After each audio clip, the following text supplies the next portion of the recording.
My name is Martin Viecha, VP of Investor Relations, and I'm joined today by Elon Musk, Vaibhav Taneja, and a number of other executives.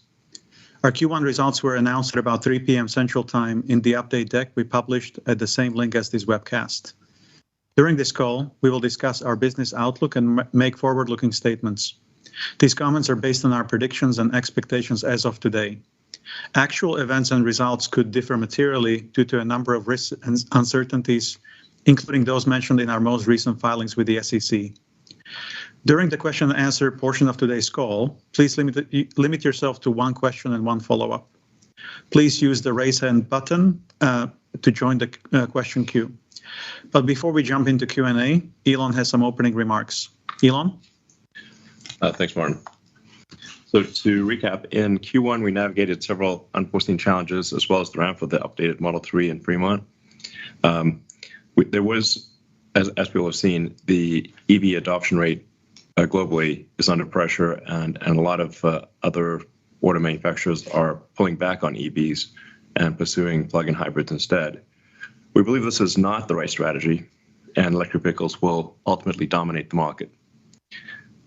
Despite these challenges, the Tesla team did a great job executing in a tough environment, and energy storage deployments, the Megapack in particular, reached an all-time high in Q1, leading to record profitability for the energy business.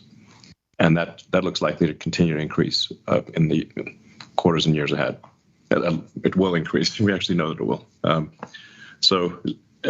Significantly faster than the car business, as we expected. We also continue to expand our AI training capacity in Q1, more than doubling our training compute sequentially.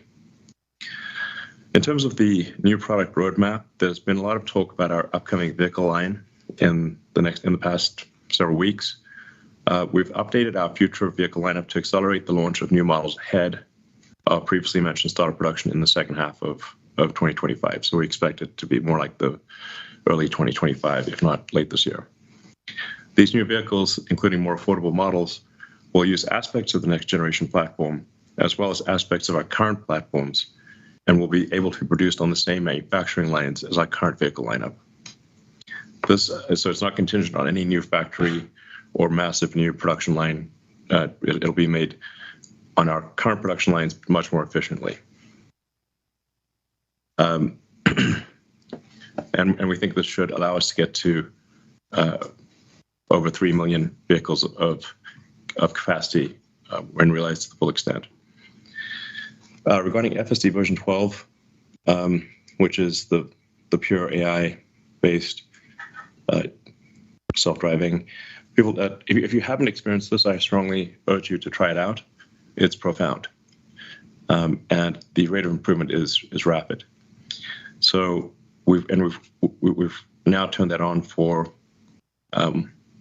all cars with the cameras and inference computer and everything from hardware 3 on in North America. So it's been pushed out to, I think, around 1.8 million vehicles, and we're seeing about half of people use it so far, and that percentage is increasing with each passing week. So we now have over 300 billion miles that have been driven with FSD V12. Since the launch of full self-driving, supervised full self-driving, it's become very clear that the vision-based approach with end-to-end neural networks is the right solution for scalable autonomy. And it's really how humans drive. Our entire road network is designed for biological neural nets and eyes. So naturally, cameras and digital neural nets are the solution to our current road system. To make it more accessible, we've reduced the subscription price to $99 a month, so it's easy to try out. And as we've announced, we'll be showcasing our purpose-built robotaxi or cybercab in August. Regarding AI compute, over the past few months, we've been actively working on expanding Tesla's core AI infrastructure. For a while there, we were training constrained in our progress. We are, at this point, no longer training constrained, and so we're making rapid progress. We've installed and commissioned, meaning they're actually working, 35,000 H100 computers or GPUs. GPU is the wrong word. They need a new word. I always feel like a wince when I say GPU because it's not GPU stands for G stands for graphics and doesn't do graphics. But anyway, roughly 35,000 H100s are active, and we expect that to be probably 85,000 or thereabouts by the end of this year. In training, just for training. We are making sure that we're being as efficient as possible in our training. It's not just about the number of H100s, but how efficiently they're used. So in conclusion, we're super excited about our autonomy roadmap. I think it should be obvious to anyone who's driving version 12 in a Tesla that is only a matter of time before we exceed the reliability of humans, and not much time at that. And we're really headed for an electric vehicle, an autonomous future. And I'll go back to something I said several years ago, that in the future, gasoline cars that are not autonomous will be like riding a horse and using a flip phone. And that will become very obvious in hindsight. We continue to make the necessary investments that will drive growth and profits for Tesla in the future. And I wanted to thank the Tesla team for incredible execution during this period and look forward to everything that we have planned ahead. Thanks. Thank you very much. And Vaibhav has some comments as well. Thanks. It's important to acknowledge what Elon said.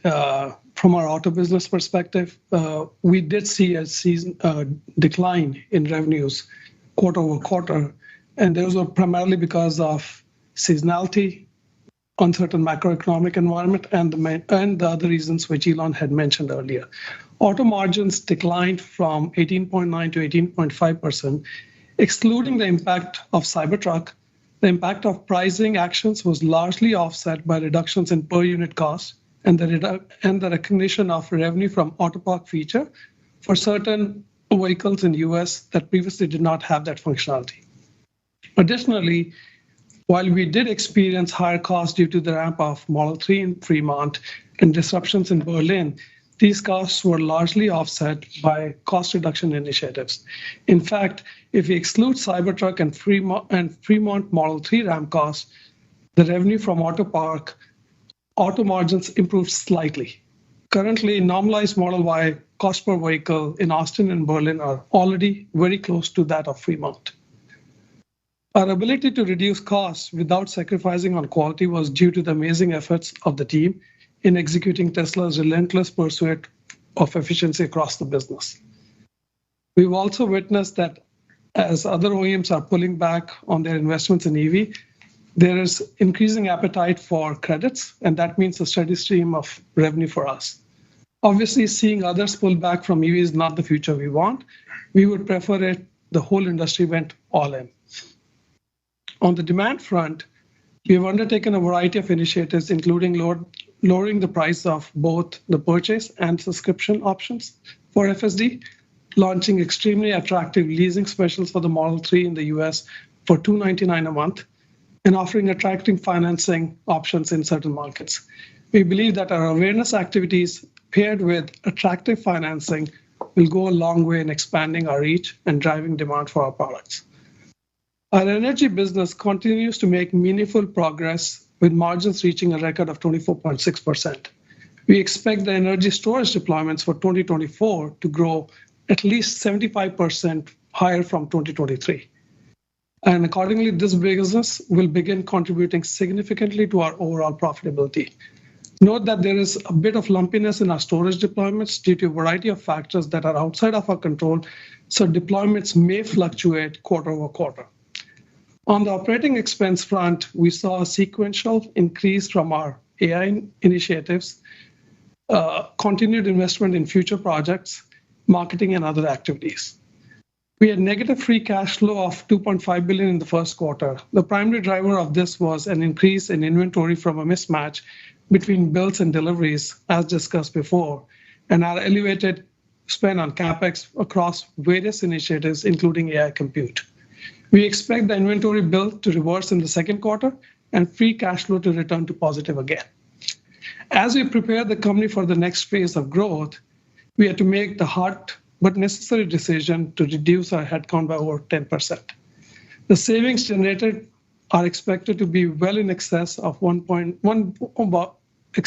billion on an annual run rate basis. We are also getting hyper-focused on CapEx efficiency and utilizing our installed capacity in a more efficient manner. The savings from these initiatives, including our cost reductions, will help improve our overall profitability and ultimately enable us to increase the scale of our investments in AI. In conclusion, the future is extremely bright, and the journey to get there, while challenging, will be extremely rewarding. Once again, I would like to thank the whole Tesla team for delivering great results, and we can open it up to Q&A. Thank you. Okay, let's start with investor Q&A. The first question is, what is the status of 4680? What is the current output? Lars? Sure. 4680 production increased about 18-20% from Q4, reaching greater than 1K a week for Cybertruck, which is about 7 gigawatt hours per year, as we posted on X. We expect to stay ahead of the Cybertruck ramp with the cell production throughout Q2 as we ramp the 3rd of 4 lines in phase 1, while maintaining multiple weeks of cell inventory to make sure we're ahead of the ramp. Because we're ramping, COGS continues to drop rapidly week over week, driven by yield improvements throughout the lines and production volume increases. So our goal, and we expect to do this, is to beat supplier costs of nickel-based cells by the end of the year. Thank you. The second question is on Optimus. So what is the current status of Optimus? Are they currently performing any factory tasks? When do you expect to start mass production? We are able to do simple factory tasks, or at least I should say factory tasks in the lab. In terms of actually, we do think we will have Optimus in limited production in the actual factory itself, doing useful tasks before the end of this year. And then I think we may be able to sell it externally by the end of next year. These are just guesses. As I've said before, I think Optimus will be more valuable than everything else combined. Because if you've got a sentient humanoid robot that is able to navigate reality and do tasks at request, there is no meaningful limit to the size of the economy. So that's what's going to happen. And I think Tesla is best positioned of any humanoid robot maker to be able to reach volume production with efficient inference on the robot itself. This perhaps is a point that is worth emphasizing. Tesla's AI inference efficiency is vastly better than any other company. No, there's no company even close to the inference efficiency of Tesla. We've had to do that because we were constrained by the inference hardware in the car. We didn't have a choice. But that will pay dividends in many ways. Thank you. The third question is, what is Tesla's current assessment of the pathway towards regulatory approval for unsupervised FSD in the US? And how should we think about the appropriate safety threshold compared to human drivers? Sure. I can start. There are a handful of states that already have adopted autonomous vehicle laws. These states are paving the way for operations, while the data for such operations guides a broader adoption of driverless vehicles. I think Ashok can talk a little bit about our safety methodology, but we expect that these states and the work ongoing, as well as the data that we're providing, will pave the way for a broad-based regulatory approval in the US at least, and then other countries as well. Yeah. It's actually been pretty helpful that other autonomous car companies have been cutting a path through the regulatory jungle. That's actually quite helpful. And they have obviously been operating in San Francisco for a while. I think they got approval for City of LA. So these approvals are happening rapidly. I think if you've got at scale it's a statistically significant amount of data that shows conclusively that the autonomous car has, let's say, half the accident rate of a human-driven car, I think that's difficult to ignore, because at that point, stopping autonomy means killing people. So I actually do not think that there will be significant regulatory barriers, provided there is conclusive data that the autonomous car is safer than a human-driven car. And in my view, this will be much like elevators. Like, elevators used to be operated by a guy with a relay switch, but sometimes that guy would get tired or drunk or just make a mistake and shear somebody in half between floors.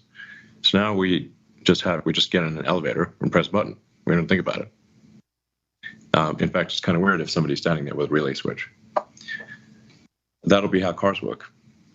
You just summon a car using your phone.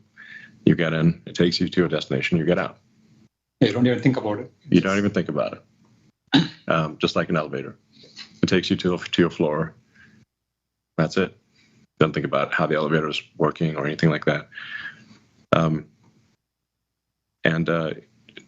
Now, something I should clarify is that Tesla will be operating the fleet. So you can think of like how Tesla, think of Tesla like, I don't know, some combination of Airbnb and Uber, meaning that, there'll be some number of cars that Tesla owns itself and operates in the fleet. There'll be some number of cars, and then there'll be a bunch of cars where they're owned by the end user, but that end user can add or subtract their car to the fleet whenever they want. And they can decide if they want to only let the car be used by friends and family, or only by 5-star users, or by anyone. And at any time, they could have the car come back to them and be exclusively theirs, like an Airbnb. You could rent out your guest room or not anytime you want. As our fleet grows, we have 7 million cars, 9 million cars, eventually tens of millions of cars worldwide. With a constant feedback loop, every time something goes wrong, that gets added to the training data, and you get this training flywheel happening in the same way that Google search has the sort of flywheel. It's very difficult to compete with Google because people are constantly doing searches and clicking, and Google's getting that feedback loop. It's the same with Tesla, but at a scale that is maybe difficult to comprehend, but ultimately be tens of millions. I think there's also some potential here for an AWS element down the road, where if we've got very powerful inference, because we've got a hardware 3 in the cars, but now all cars are being made with hardware 4. Hardware 5 is pretty much designed and should be in cars hopefully towards the end of next year. And there's a potential to have to run, when the car is not moving, to actually run distributed inference. So kind of like AWS, but distributed inference. Like, it takes a lot of computers to train an AI model, but many orders of magnitude less compute to run it. So if you can imagine a future perhaps where there's a fleet of 100 million Teslas, and on average they've got like maybe a kilowatt of inference compute, that's 100 gigawatts of inference compute distributed all around the world. It's pretty hard to put together 100 gigawatts of AI compute. And even in an autonomous future where the car is perhaps used, instead of being used 10 hours a week, is used 50 hours a week, that still leaves over 100 hours a week where the car inference computer could be doing something else. And it seems like it would be a waste not to use it. Asher, do you want to chime in on tier process and safety? Yeah, we have like multiple tiers of validating the safety. for like in any given week, we train hundreds of neural networks that can produce different trajectories for how to drive the car. We replay them through the millions of clips that we have already collected from our users and our own QA. Those are like critical events, like someone jumping out in front, or like other critical events that we have gathered a database over many, many years. And we replay through all of them to make sure that we are net improving safety. And on top of it, we have simulation systems that also try to recreate this and test this in closed loop fashion. Once all of this is validated, we give it to our own QA drivers. We have hundreds of them in different cities in San Francisco, Los Angeles, Austin, New York, a lot of different locations. They are also driving this and collecting real world miles. And we have an estimate of what are the critical events. Are they a net improvement compared to the previous week's builds? And once we have confidence that the build is a net improvement, then we start shipping to early users, like 2,000 employees initially, that they would like get the build. They would give feedback on like if it's an improvement, or are they noticing some new issues that we did not capture in our own QA process. And only after all of this is validated, then we go to external customers. And even when we go external, we have like live dashboards of monitoring every critical event that's happening in the fleet, sorted by the criticality of it. So we are having a constant pulse on the build's quality and the safety improvement along the way.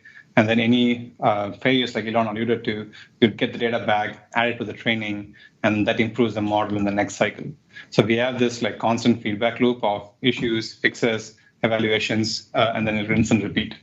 And especially with the new V2 architecture, all of this is automatically improving without requiring much engineering interventions, in the sense that engineers don't have to be creative in like how they code the algorithms. It's mostly learning on its own based on data. So you see that, okay, we failed here, or like this is how a person shows, this is how you drive this intersection or something like that. We get the data back, we add it to the neural network, and it learns from that training data automatically, instead of some engineers saying that, oh, here you must rotate the steering wheel by this much or something like that. There's no hard if-else conditions. Everything is neural network. It's very soft, it's probabilistic.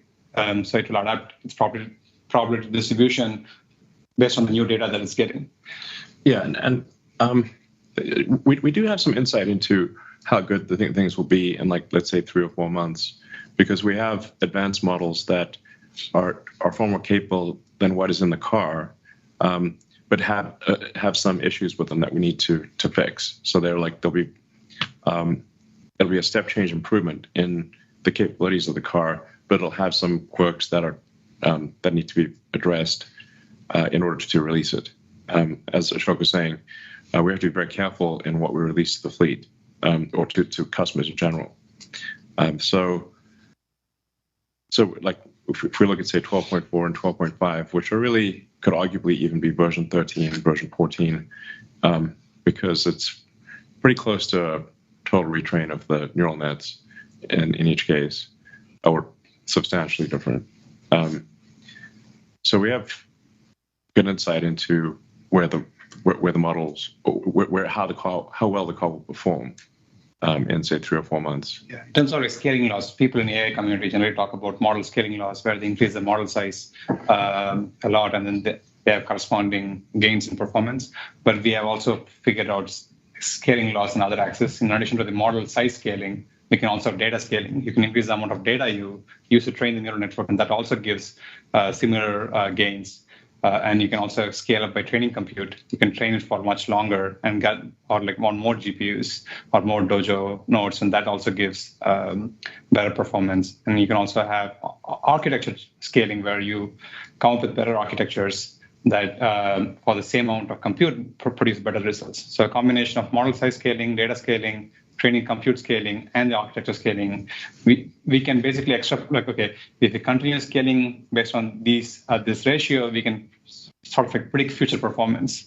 Obviously, it takes time to do the experiments, because it takes few weeks to train. It takes few weeks to collect tens of millions of video clips and process all of them. But you can estimate what's going to be the future progress based on the trends that we have seen in the past, and they've generally held true based on the past data. Okay, thank you very much. Let's go to the next question, which is, can we get an official announcement of the timeline for the $25,000 vehicle? I think Elon mentioned it in the opening remarks, but As you mentioned, we're updating our future vehicle lineup to accelerate the launch of our low-cost vehicles in a more CapEx efficient way. That's our mission, to get the most affordable cars to customers as fast as possible. These new vehicles we built on our existing lines and open capacity, and that's a major shift, to utilize all our capacity with marginal CapEx before we go spend high CapEx to do anything. Yeah, we'll talk about this more on August 8th. But I mean, really, the way to think of Tesla is almost entirely in terms of solving autonomy and being able to turn on that autonomy for a gigantic fleet. And I think it might be the biggest asset value appreciation in history when that day happens, when you can do unsupervised full self-driving. 5 million cars. Yeah. Oh, a little less.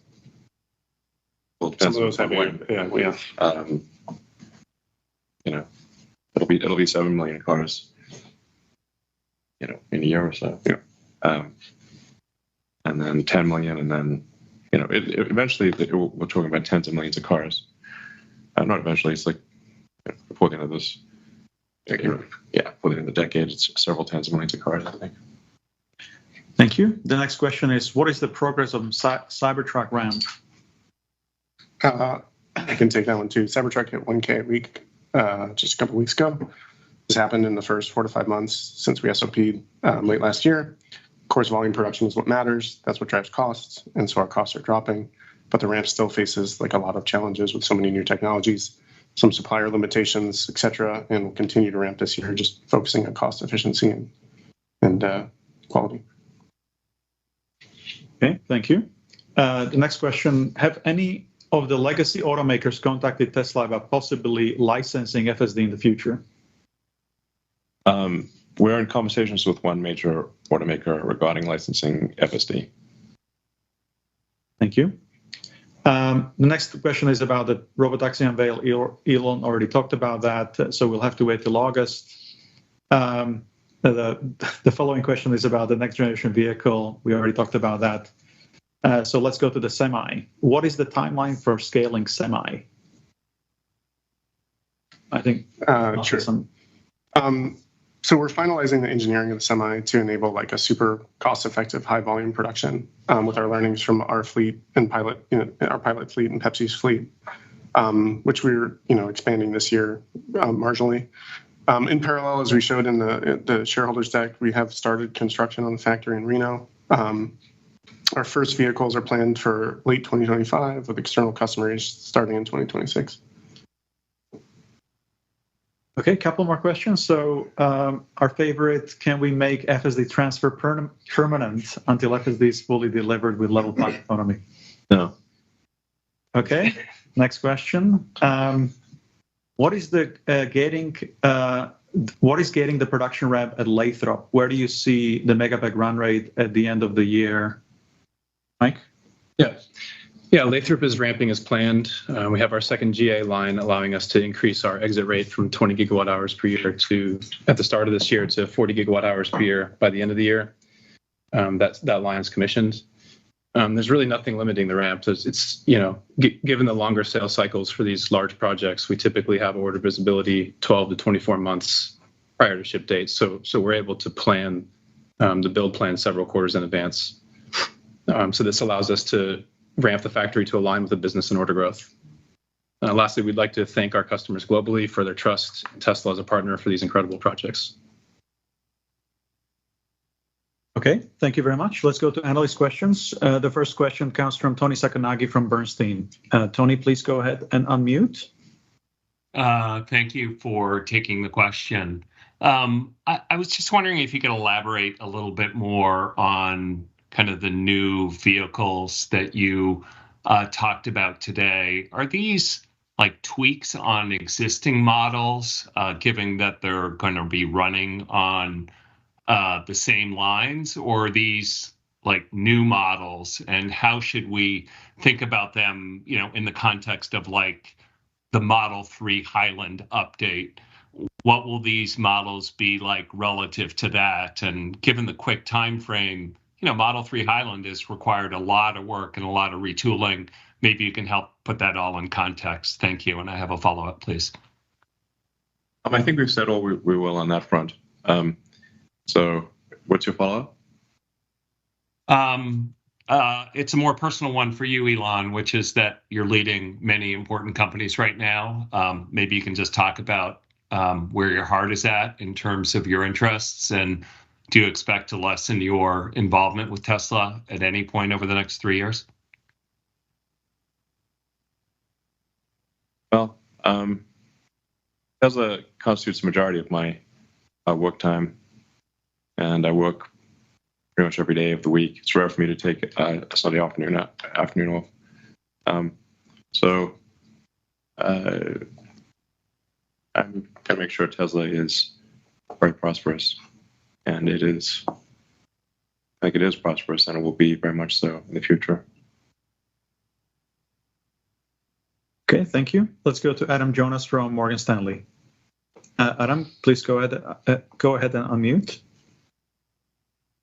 Okay, great. Hey, Elon. So you and your team on volume expect a 2024 growth rate notably lower than that achieved in 2023. But what's your team's degree of confidence on growth above 0%? Or in other words, does that statement leave room for potentially lower sales year on year? No, I think we'll have higher sales this year than last year. Okay. My follow-up, Elon, on future product. If you had nailed execution, assuming that you nail execution on your next gen, cheaper vehicles, more aggressive giga castings, I don't want to say one piece, but getting closer to one piece, structural pack, unboxed, 300-mile range, $25,000 price point, putting aside robotaxi, those features unique to you, how long would it take your best Chinese competitors to copy a cheaper and better vehicle that you could offer a couple of years from now? How long would it take your best Chinese competitors to copy that? Thanks. I mean, I don't know what our competitors could do, except we've done relatively better than they have. If you look at the drop in our competitors in China's sales versus our drop in sales, our drop was less than theirs. So we're doing well. But I think Kathy Wood said it best. Like, really, we should be thought of as an AI or robotics company. If you value Tesla as just like an auto company, you just have to fundamentally. It's just the wrong framework, and it will come to. If you ask the wrong question, then the right answer is impossible. So. I mean, if somebody doesn't believe Tesla's going to solve autonomy, I think they should not be an investor in the company. Like that is, but we will, and we are. And then you have a car that goes from 10 hours of use a week, like an hour and a half a day, to probably 50, but it costs the same. I think that's the key thing to remember, right? Especially if you look at FSD supervised. If you didn't believe in autonomy, they should give you a preview that this is coming. It's actually getting better day by day. Yeah, if you've not tried the FSD 12.3, and like I said, 12.4 is going to be significantly better, and 12.5 even better than that, and we have visibility into those things, then you really don't understand what's going on. It's not possible. Yeah, and that's why we can't just look at just as a car company, because a car company would just have a car. But here we have more than a car company, because the cars can be autonomous. And like I said, it's happening. Yeah, this is all in addition to Tesla. It's working. The overall AI community is just like improving rapidly. Yeah. Yeah. I mean, we're putting the actual auto in automobile. So, so sort of a lot of it be like, well, sort of like, tell us about future horse carriages you're making. I'm like, well, actually, it doesn't need a horse. That's the whole point. And that's really the whole point. Okay. Thank you. The next question comes from Alex Potter from Piper Sandler. Alex, please go ahead and unmute. Great, thanks. So couldn't agree more. The thesis hinges completely on AI, the future of AI, full self-driving. neural net training, all of these things. In that context, Elon, you've spoken about your desire to obtain 25% voting control of the company. And I understand completely why that would be. So I'm not necessarily asking about that. I'm asking if you've come up with any mechanism by which you can ensure that you'll obtain that level of voting control, because if not, then the core part of the thesis could potentially be at risk. So any additional commentary you might have on that topic? Well, I think no matter what, Tesla, even if I got kidnapped by aliens tomorrow, Tesla will solve autonomy, maybe a little slower, but it would solve autonomy for vehicles at least. I don't know if it would win on with respect to Optimus or with respect to future products, but it would. But there's enough momentum for Tesla to solve autonomy, even if I disappeared for vehicles. Now there's Okay. a whole range of things we can do in the future beyond that. I'd be more reticent with respect to Optimus.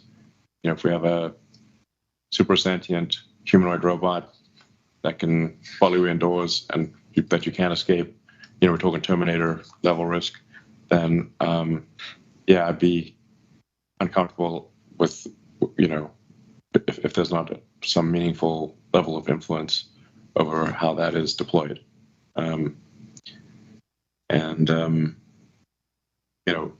If there's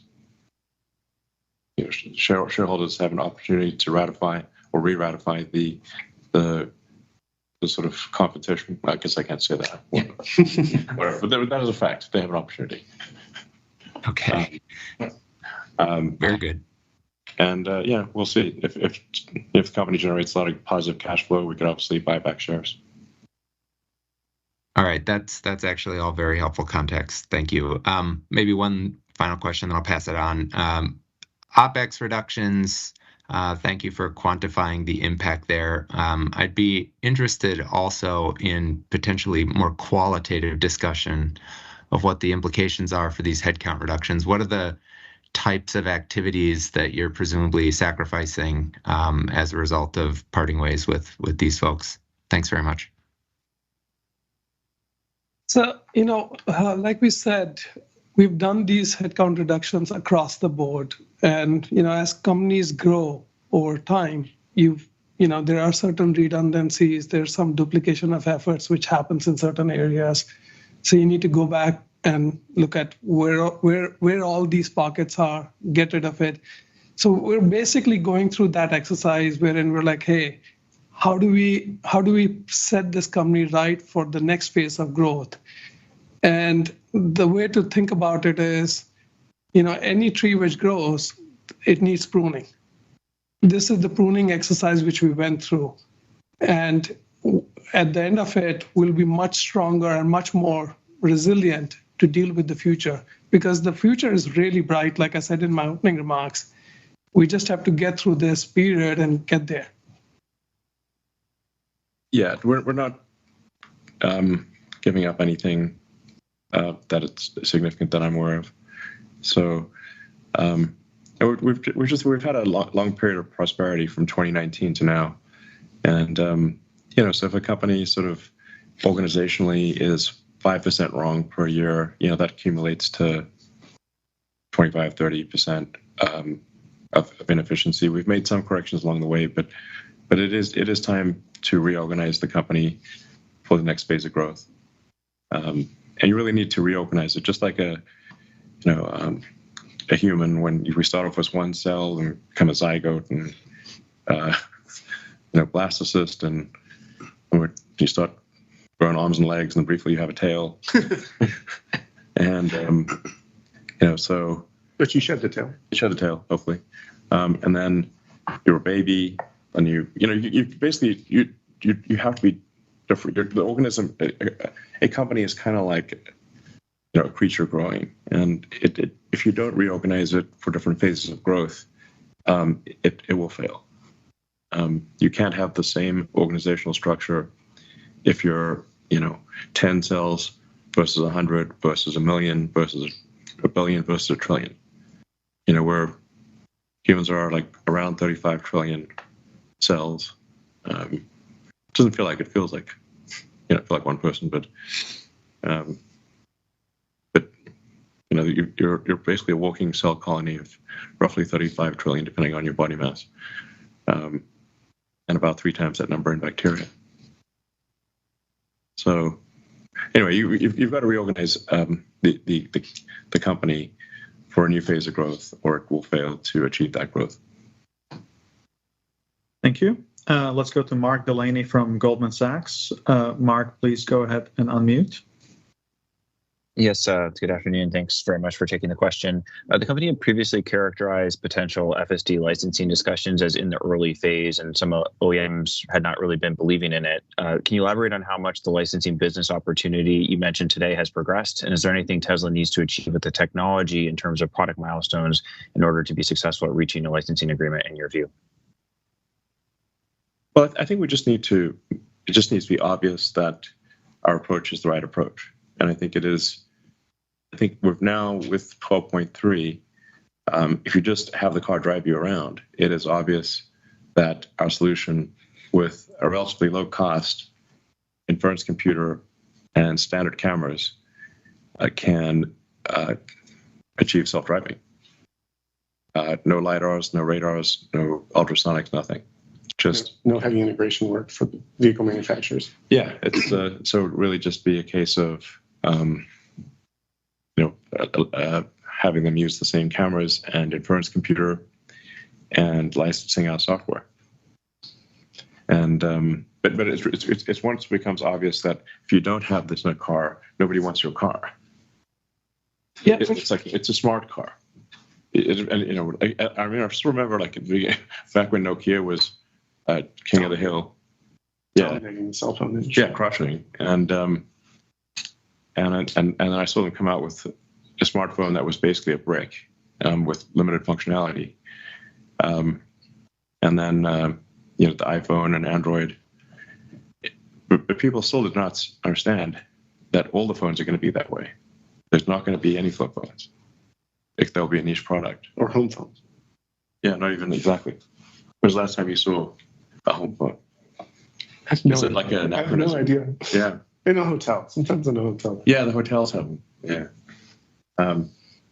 So the people don't understand, all cars will need to be smart cars, or you will not sell this. The car will not. Nobody will buy it. Once that becomes obvious, I think licensing becomes not optional. Becomes a method of survival. Yeah, so it's license it, or nobody will buy your car. I mean, one other thing which I'll add is, in the conversations which we've had with some of these OEMs, I just want to also point out that they take a lot of time in their product life cycle. Yeah. They're talking about years before they will, put it in their product. We might have a licensing deal earlier than that, but it takes a while. So This is where the big difference between us and them is, right? Yeah, I mean, really, a deal signed now would result in it being in a car in probably 3 years. Mm-hmm. That would be early. Yeah, that's like lightning, basically. So that's being an eager OEM. Yeah. So, I mean, I wouldn't be surprised if we do sign a deal. I think we're good chance we do sign a deal this year. Maybe more than one. But yeah, it would be probably 3 years before it's integrated with a car, even though all you need is cameras and our inference computer. So it's like not a massive design change.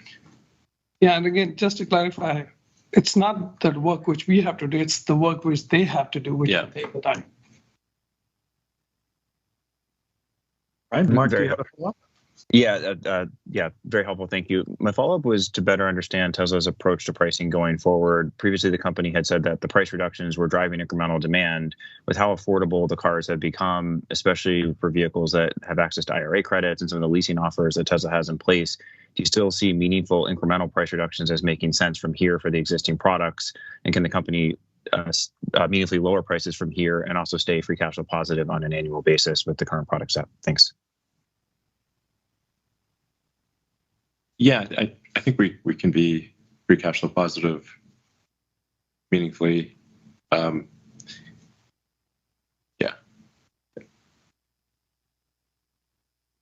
I think Vaibhav said it in his opening remarks. Like our cost down efforts, we basically were offsetting the price cuts. That's what I was going to say. Goal. Like we're trying to give it back to the customers.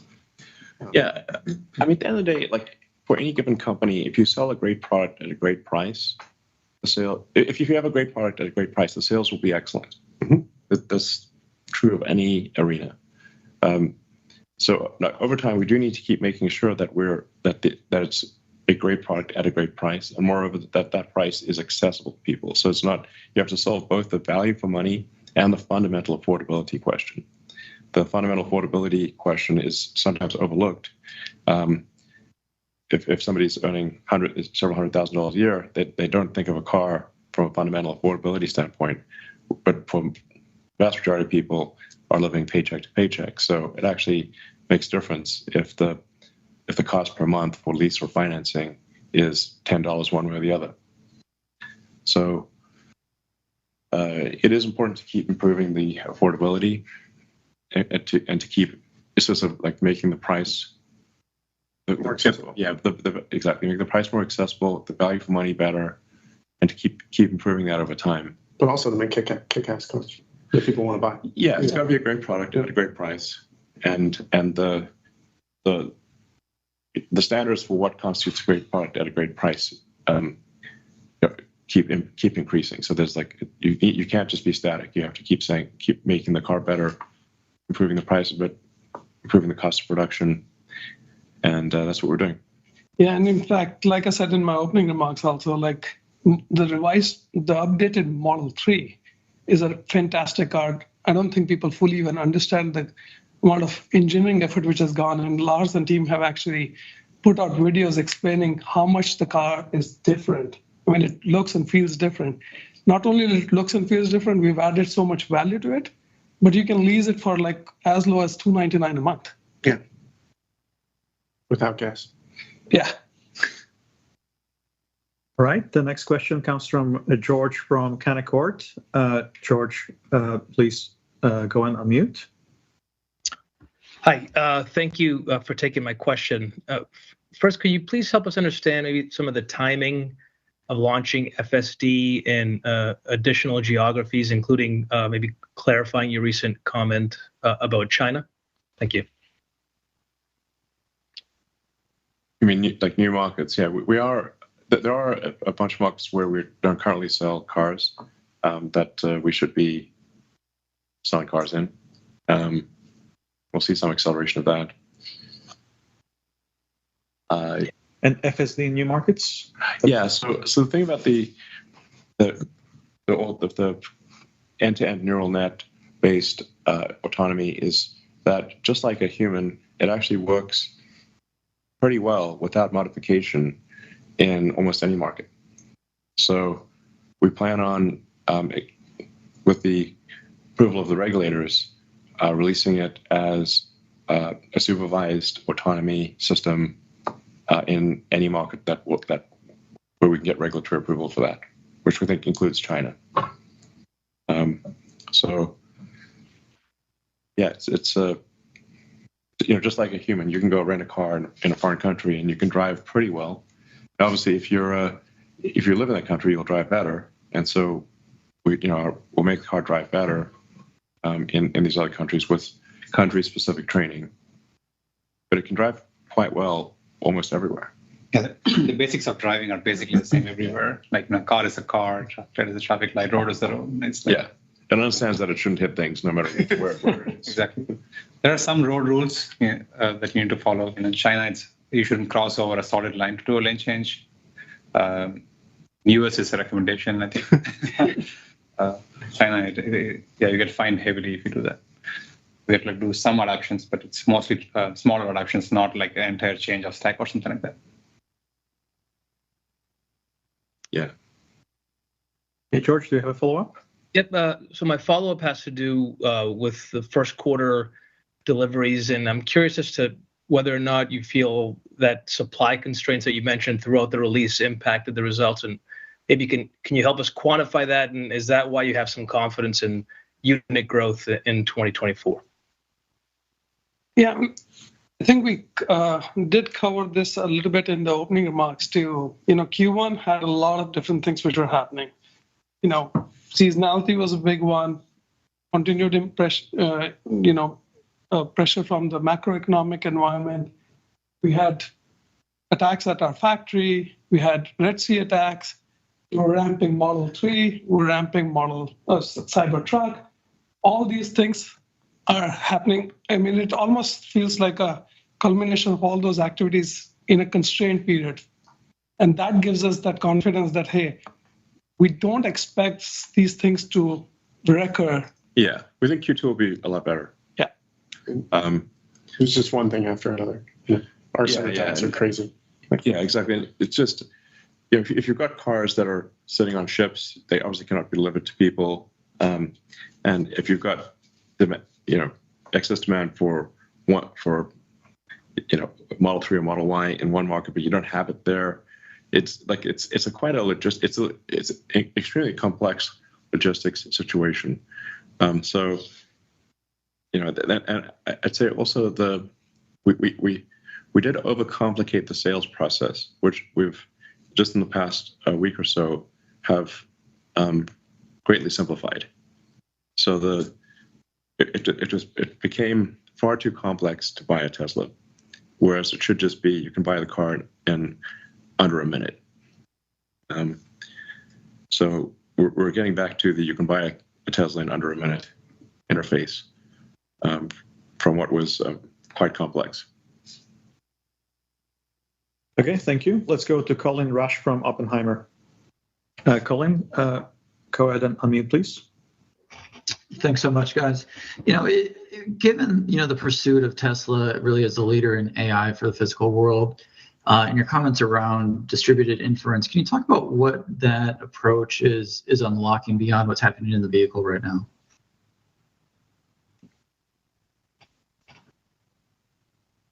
So, do you want to say something? Yeah, like you mentioned, like the car, even when it's a full robotaxi, it's probably going to be used around 50 hours a week. That's my guess, like a third of the hours of the week.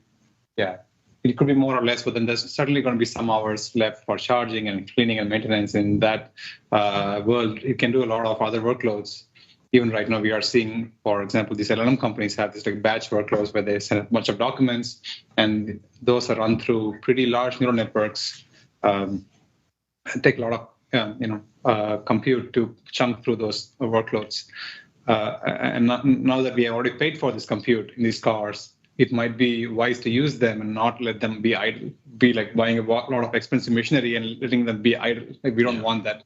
We'd want to use the compute as much as possible and close to like basically 100% of the time, make effective use of it. That's why I think it's analogous to Amazon Web Services, where people didn't expect that AWS would be the most valuable part of Amazon when it started out as a bookstore. So that was on nobody's radar. But they found that they had excess compute because the compute needs would spike to extreme levels for brief periods of the year, and then they had idle compute for the rest of the year. So then what should they do with all that excess compute for the rest of the year? That's kind of monetize it. Yeah, monetize it. So it seems like kind of a no-brainer to say, okay, if we've got millions and then tens of millions of vehicles out there where the computers are idle most of the time, that we might as well have them do something useful. Yeah, exactly. And then, I mean, if you get like to the 100 million vehicle level, which I think we will at some point get to, then, and you've got a kilowatt of usable compute, and maybe you're on hardware 6 or 7 by that time, then you really, I think you could have on the order of 100 gigawatts of usable compute, which might be more than anyone, more than any company, probably more than any company. Yeah, probably. Because it takes a lot of intelligence to drive the car anyway. And when it's not driving the car, you just put this intelligence to other uses, just solving scientific problems. Just like a human. Or answering dumb questions for someone else. We've already learned a lot about deploying workloads to these compute nodes. And And unlike laptops and our cell phones, it is totally under Tesla's control. So it's easier to distribute the workload across different nodes as opposed to asking users for permission on their own cell phones would be very tedious. Well, you just drain the battery on them. Yeah, exactly. The battery is also limited. So technically, I suppose Apple would have the most amount of distributed compute, but you can't use it because you can't get you can't just run the phone at full power and drain the battery. Yep.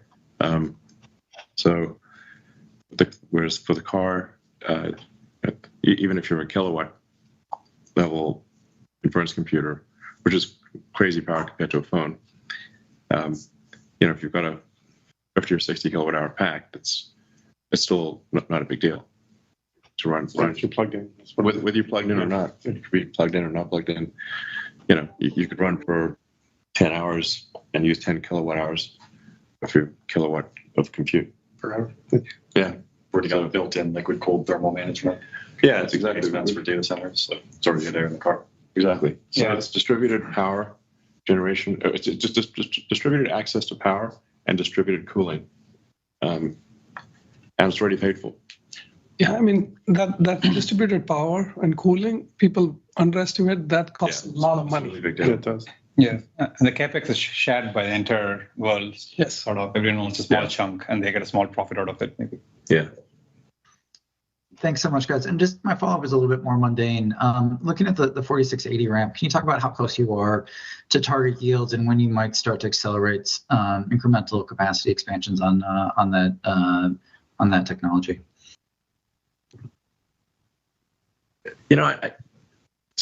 We're making good progress on that, but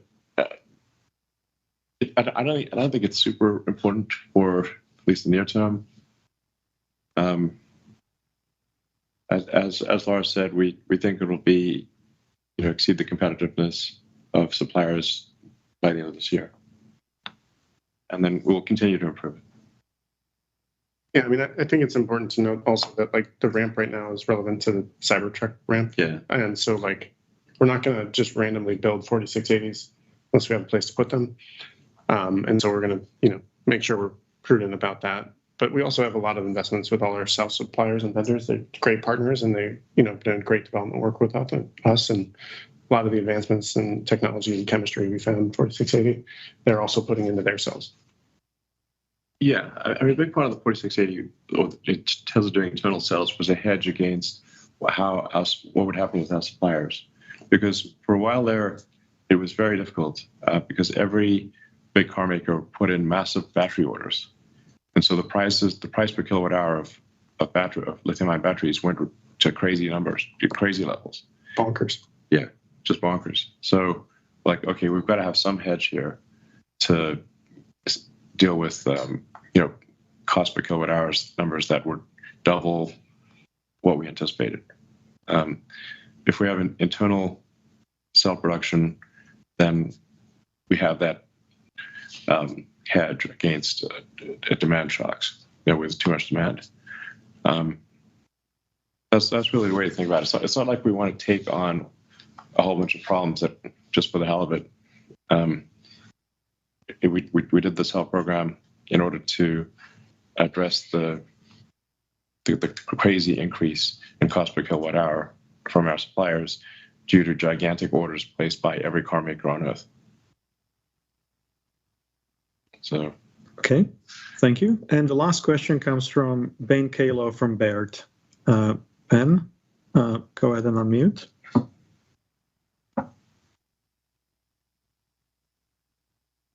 And you're still muted. Well, I once again would just like to strongly recommend that anyone who is, thinking about the Tesla stock should really drive FSD 12.3. You can't, it's impossible to understand the company if you do not do this. All right, so since Ben is not unmuting, let's try Shreyas Patel from Wolf Research. Final question. Oh, hey, thanks so much. Elon, during the Investor Day last year, you mentioned that auto COGS per unit for the next gen vehicle would decline by 50% versus the current 3 and Y. I think that was implying something around $20,000 of COGS. About a third of that was coming from the unboxed manufacturing process. But I'm curious if you see an opportunity that some of the other drivers around powertrain cost reduction or material cost savings, would those be largely transferable to some of the new products that you're now talking about introducing? Yeah, sure. I mean, in short, yes. I mean, like, the unboxed manufacturing method is certainly great and revolutionary, but with it comes some risk because, it's new production lines, not. But all the subsystems we developed, whether it was powertrains, drive units, battery improvements in manufacturing and automation, thermal systems, seating, the integration of interior components, and reduction of LV controllers, all that's transferable, and that's what we're doing. Trying to get it into our products as fast as possible. And so that engineering work, we're not trying to just throw it away and put it, in a coffin. We're going to take it and utilize it to the best advantage of the cars we make and the future cars we make. Okay, great. And then just on that topic of 4680 cells, I know you mentioned it.